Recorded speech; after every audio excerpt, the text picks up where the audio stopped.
Bismillahirrahmanirrahim. Al-hadisus samin wal ishruna an Abi Najihil Irba'un libni Sariyata radhiyallahu ta'ala anhu qala wa'adhana Rasulullahi sallallahu alaihi wa alihi wa sallama mau'idhatan wajilat minhal qulubu wa dharafat minhal uyubu faqulna ya Rasulullah ka'annaha mau'idhatu muwaddi'in fa'awsina qala usikum bitaqwallahi azza wa jalla wa sam'i wa ta'ati wa in ta'ammara alaikum abdun fa innahu man ya'shi minkum fasayara ikhtilafan katsira fa alaikum bisunnati wa sunnatil khulafa'ir rasyidin al-mahdiyyin amdu 'alaiha bin nawajili wa iyyakum wa muhdatsatil umuri fa inna kulla bid'atin dhalalatun rawahu Abu Dawud wa Tirmidzi wa qala hadisun hasanun sahihun. Bismillahirrahmanirrahim. Al-hadisus saminu utawi iki iku hadis kang kaping 8 wal ishruna lan 20 utawa 28 an Abi Najihi kacerita saking Abi Najih Al-Irba'u libni Sariyata rupane Al-Irbad putra lanang Sariyah Rondia muga-muga ngrindani Allahu sapa Allah ta'ala halimaha lur sapa Allah anhu ing Abi Najih. Qala matur sapa Abi Najih wa'adhana awe pitutur na ing kita sapa Rasulullah sallallahu alaihi wa alihi wasallama Rasulullah salamu ki paring rahmat ta'ala Allahu sapa Allah alaihi ing atase Rasulullah wa alihi lan ing atase keluargane Rasulullah wasallama lan rahmat keselamatan mau'idhatan kelawan pitutur wajilat kang mengkeret minha sebab mau'idhah al-qulubu apa pira-pira ati wa dharafat lan ngeluh minha sebab mau'idhah al-uyunu apa pira-pira mripat faqulna mongko ngucap sapa kita ya Rasulullah hu Rasulullah ka'annaha kaya-kaya setuhune mau'idhah iku mau'idhatun pitutur muwaddi'in kang pungkasan fausina mongko paring wasiat panjenengan na ing kita. Qala dawuh sapa Rasulullah sallallahu alaihi wasallam. Usi awe wasiat sapa ingsun. Kum ing sira kabeh bitaqwallahi klan wedi ing Allah. Azza kang maha luhur sapa Allah wa jallalan maha agung sapa Allah. Wasam'i lan ngrungokake wa taati lan manut wa in ta'ammara lan senajan perintah alaikum ing atase sira kabeh abdun sapa kawula fa innahu mongko setuhne kelakuan man utawi sapane wong yaksi kang urip sapa man mingkum setengah saking sira kabeh fasayara mongko bakal ningali sapa man ikhtilafan ing pira-pira persulayan kasiron kang akeh. Waalaikum mongko netepono ing atase sira kabeh bisunnati kelawan sunnah ingsun. Wa sunnatil khulafa'i lan sunnahe pira-pira pimpinan ar-rasyidin kang awe pitutuh kang oleh pitutuh kang ar-rasyidin kang cerdas kabeh al-mahdiyyin tur kang oleh pitutuh kabeh. Abdu padha ngegeto sira kabeh alaiha ing atase sunnati bin nawajiti kelawan untu geraham. Wa iyyakum lan ing sira kabeh wa muhdatsatil umuri apa pira-pira wong kang gawe perkara anyar. Fa inna kulla bid'atin mongko sak temene saben-saben bid'ah dolalatun iku sasar kabeh. Rawang riwayatake ing hadis Abu Dawud sapa Imam Abu Dawud wa Tirmidzi lan Imam Tirmidzi. Wa qala lan dawuh sapa Imam Tirmidzi hadisun utawi iki hadis hasanun iku hadis hasan sahihun tur hadis sahih.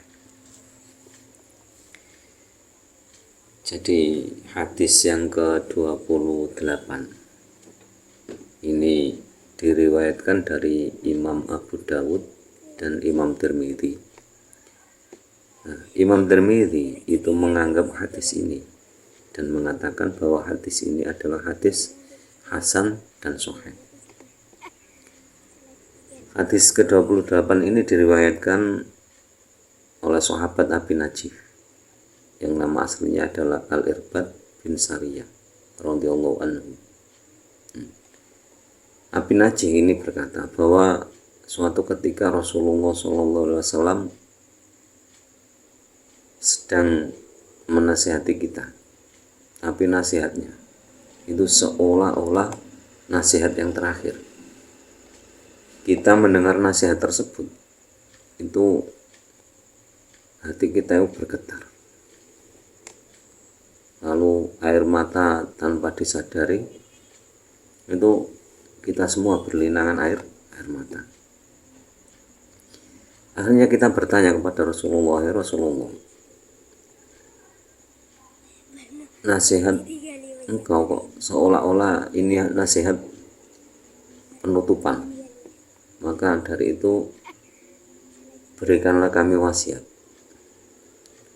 Lalu Nabi Muhammad SAW bersabda, usikum bitaqwallah azza wa jalla ila akhirih. Jadi saya wasiat kepada kalian semua, bertakwalah kalian kepada Allah azza wa jalla, dengarkan dan turuti perintah meskipun itu dari seorang budak. Jadi kalau perintahnya itu kebenaran, turuti walaupun itu dari seorang budak. Jadi hakikat kebenaran itu tidak memandang siapa yang mengucapkan. Hakikat kebenaran tidak memandang siapa yang mengucapkan. Jadi meskipun itu budak, padahal budak itu dulu kan orang yang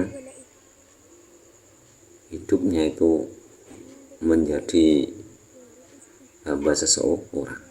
Jadi kalau mau bebas ya harus menebus dirinya dengan perjanjian tuannya. Kalau misalkan bisa bebas, kalau nebus uang 1 miliar ya harus mencari uang 1 miliar untuk menebus dirinya. Itu budak dulu. Kan setelah ajaran Islam, setelah Nabi Muhammad diutus itu, Nabi Muhammad membebaskan budak. Jangan sampai ada perbudakan manusia. Jadi disuruh apapun, kalau budak ya harus nurut itu. Nah, orang yang seperti itu saja, kalau mengucapkan sebuah kebenaran, itu dengarkan dan turuti. Ini perintah Nabi Muhammad SAW. Ini wasiat Nabi Muhammad SAW. Kenapa kok sampai demikian? Karena dalam hadis ini Nabi mengetahui gambaran hidup sesudahnya itu bagaimana, sesudah beliaunya itu bagaimana. Itu akan terjadi banyak perselisihan, Jadi siapapun yang hidup setelah saya, kalau Nabi Muhammad langsung mengucapkan hal itu, tapi kan tidak ada ucapan seperti itu. Jadi siapapun yang hidup nanti itu akan banyak menemui permasalahan yang khilaf atau perbedaan permasalahan. Maka karena banyaknya permasalahan itu, maka peganglah sunnahku dan sunnah khulafaur rasyidin al-mahdiyyin. Yang dimaksud di sini Khulafa Rasyidin itu Sayyidina Abu Bakar, Sayyidina Umar, Sayyidina Utsman, dan Sayyidina Ali. Cuma 4 itu yang disebut. Sebenarnya setelah Sayyidina Ali itu harusnya ya Sayyidina Hasan atau enggak Sayyidina Husain. Tapi kan ada cerita yang enggak enak. Beliau berdua ini kan dikudeta. Jadi ya biarkan cerita itu. Kita lanjutkan pembahasan ini. Jadi keempat Khulafa Rasyidin ini itu Al-Mahdiyin, jadi orang-orang yang mendapat petunjuk dari Allah untuk memimpin umat Islam. Jadi kita diberi wasiat oleh Nabi untuk berpegang teguh pada sunnah Nabi dan sunnah Khulafaur Rasyidin. Sunnah itu jalan. Jadi apapun yang ditempuh oleh Nabi dulu, kita disuruh memegang, mengikuti. Begitu juga yang dilakukan oleh Khulafaur Rasyidin, kita pegang, kita ikuti. Sehingga orang-orang yang mempunyai kedengkian terhadap mereka berempat itu apapun caranya itu ditempuh agar nama keempat orang tersebut itu hilang. Kalau menghilangkan Nabi Muhammad kan nggak mungkin, tapi kalau keempat itu ada kemungkinan bisa hilang. Tuh. Lalu pesan Nabi, wasiat Nabi berikutnya itu adalah amdu alaiha bin nawajid, maka gigitlah dengan gerahammu sunnahku dan sunnah Khulafaur Rasyidin. Jadi gambaran gigit dengan geraham itu seolah-olah menggigit dengan semua gigi kita. Berarti dengan kuat gigitannya. Suruh memegang erat tenanan, suruh menggigit dengan geraham. Lalu wasiat selanjutnya itu kamu semua juga akan melihat orang-orang yang membuat hal-hal yang baru dalam agama, hal-hal yang baru dalam agama, dalam syariat agama. Pokoknya ada yang aneh-aneh, hal-hal yang baru dalam agama. Sehingga sabda beliau selanjutnya itu fa inna kulla bid'atin dhalalah. Sehingga mengatakan jadi semua bid'ah itu dhalalah. Tapi yang dimaksudkan yang bid'ah itu yang muhdatsatil umur, yang membuat perkara yang baru. Membuat perkara yang baru itu yang bagaimana? Jadi misalkan kok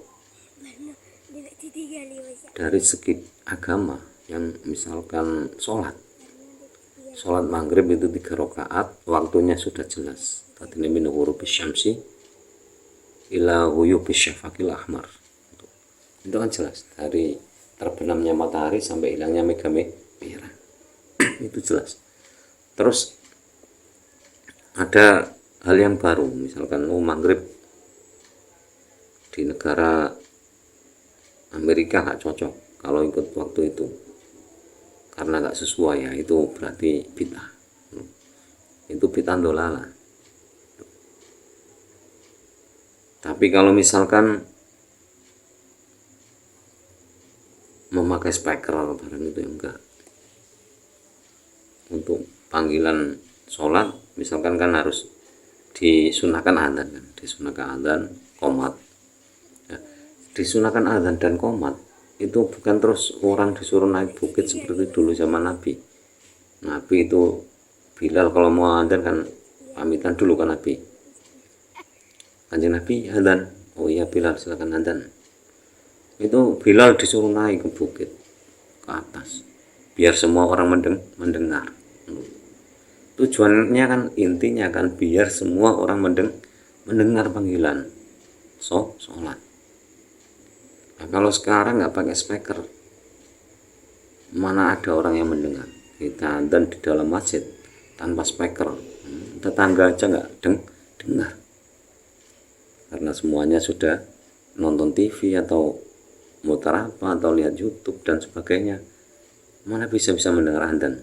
Tapi kalau pakai speaker jelas terdengar semuanya. Ya, intinya kan sama tujuannya, agar mereka mendengar panggilan sholat. Mau sholat apa enggak itu urusan masing-masing, tapi paling tidak mereka mendengar panggilan. Tujuannya kan itu. Berarti kan bukan bid'ah, ini pengembangan teknologi. Tujuannya sama. Jadi harus bisa membedakan yang dolala itu yang mana. Atau selanjutnya dolala lagi, misalkan kok sholat subuh 2 rakaat, karena sholat subuh kok cuma sedikit tambahi 2 rakaat lagi, itu dolala. Atau lagi misalkan sholat kan jelas mustaqbilal kiblat, menghadap kiblat, itu sudah menjadi syarat sah sholat. Terus sama saja menghadap kemanapun sama, akhirnya membuat aliran baru, sholatnya tidak menghadap kiblat, menghadap ke selatan, ke Nyiro Kidul, itu bid'ah. Jadi harus bisa membedakan mana yang bid'ah, mana yang tidak. Tidak semuanya dianggap bid'ah dolala, tidak. Makanya itu memang benar-benar terjadi. Setelah Nabi Muhammad SAW wafat, fitnah begitu banyak menimpa umat Islam. Yang bertahan itu ya di era keempat kekhilafan tersebut. Setelahnya sudah, kalau diceritakan itu ya enggak enak, itu aib. Jadi yang bisa memerintahkan cukup bagus itu ya keempat beliaunya ini setelah Nabi Muhammad SAW. Kalau zaman Nabi sudah tidak ada pembahasan apapun permasalahan, kalau dihadapkan ke Nabi jelas ada solusinya, dan solusinya itu solusi yang bijaksana, tidak ada yang tersinggung satupun. Kalau ada yang tersinggung ya jelas yang tersinggung itu musuh-musuh Allah.